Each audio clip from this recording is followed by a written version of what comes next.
મજાની વાત એ છે કે આ મારા લગ્નને હમણાં 22મી જૂને 25 વર્ષ પૂરા થયા.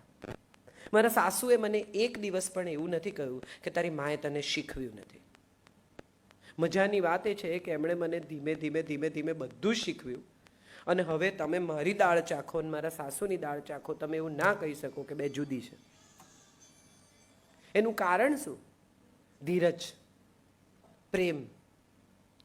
જો ખરેખર માં એવું ઈચ્છતી હોય કે મારો દીકરો સારું ખાય, બધી મમ્મીઓ એવું કે કોણ જાણે રાંધતી જ નથી બરાબર, મારા છોકરોનું પેટ ભૂખ્યું રહે. હા, તો બેસાડો, શીખવાડો.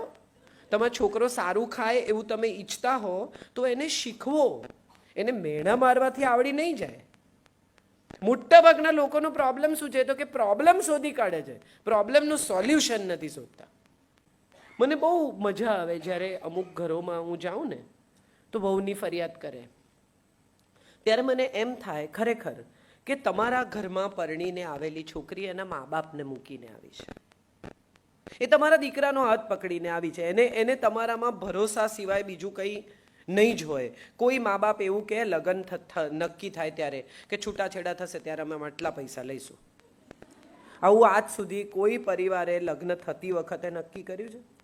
નવા નવા વિવાહ થયા હોય ને તો સાસુ એટલી મીઠી હોય, કબાટ ખોલીને ઊભી હોય ને ત્યાં વહુ આવે કંઈક કામે કે મમ્મી બહુ ફાઇન સાડી છે, બધું તારું જ છે ને, પહેરજે ને.